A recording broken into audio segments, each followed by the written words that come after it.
Hello hi. Aravind ஆஸ்பத்திரியில் எங்கள் அம்மாவுக்கு ஆப்ரேஷன் பண்ணியாச்சு. மருந்து எப்படி எல்லாருக்கும் கண்ணுக்கு ஊத்துறதுங்கிறத நர்ஸ் எடுத்து சொல்கிறாங்க. அதை எல்லாரும் பேஷண்ட்லாம் கேட்டுட்டு இருக்காங்க. அந்த நர்ஸ் எப்படி சொல்கிறாங்கிறத எல்லாரும் நல்லா கேளுங்க. டாக்டர் பார்த்துட்டு போக இங்கேயே இருந்தா 2 மணிக்கு வந்து அவங்க கூப்பிடுவாங்க. வேற சந்தேகம் இருக்கா? நான் சொன்னது வேற சந்தேகம். வீட்டுக்கு சுகாதார மாத்திரை சாப்பிடுறீங்களா? இந்த 2 மாத்திரை சாப்பிட்டுக்கலாம். எந்த மாத்திரை நிப்பாட்ட வேண்டாம். தலைக்கு எண்ணெய் தேய்ச்சி தலை சீவிக்கலாம். சரியா? தலைக்கு மட்டும் குளிக்க வேண்டாம். தலை வலிக்கு அப்புறம் கையில தேய்க்க கூடாது. சரியா? இன்னும் வைக்கக்கூடாது. 2 வாரத்துக்கு மட்டும் இன்னும் பூசக்கூடாது. ஆத்தாங்கிறது வண்டி ஓட்டுனீங்கன்னா 1 மாசம் நர்ஸா ஓட்டணும். சரியா? பின்னாடி வண்டியில உட்காந்து போய்க்கலாம். ப்ராப்ளம் கிடையாது. கண்ணாடி போட்டு போய்க்கோங்க. சரியா? பாத்தீங்கன்னா சமைக்கிறதுனா 1 மாசம் நர்ஸா சமைக்கணும். ஆபரேஷன் கை மூலம் தான் பண்ணிருக்காங்க. வலி உண்டல் சிறப்பு எல்லாமே இருக்கும்.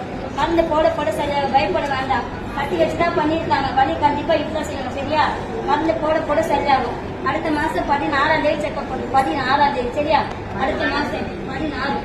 இந்த சீட்டு போகல உங்க கையில கொடுத்துருவாங்க. எல்லாம் வேற சந்தேகம் நான் சொன்னதுல சொல்லுங்க. வேற சந்தேகம் சீட்லயே வந்துடும்.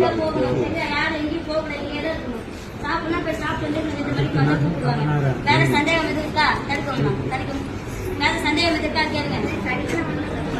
அந்த மருந்து 2ஆம் நம்பர் தான். எதுவுமே 2ஆம் நம்பர் தான். மொத்தம் 4 மருந்து கையில் வச்சிருப்பீங்க. 2ஆம் நம்பர் 1ஆம் நம்பர். சரியா? 4 மருந்துமே தரேன். 4 மருந்துமே போடணும். சரியா? ஆபரேஷன் பண்ண கண்ணு மட்டும் தான் போடணும். நேற்று போட மருந்து நேற்று போடலையா? நேற்று போட்டுப்பீங்க இல்லையா? அதுவுமே 2ஆம் நம்பர் தான். மருந்தவங்க என்ன பண்ணீங்க? ஒரு நாள் எல்லாரும் வாங்கியிருக்காங்க. நீங்க என்ன பண்ணீங்க? எல்லாருமே வாங்கியிருக்காங்க. கேட்கணும்னா கேட்கணும். எல்லாருமே சரி போயிட்டு வாங்க. கொடுத்துருப்பாங்க. எல்லாரும் கையில் இருக்கிற மாதிரி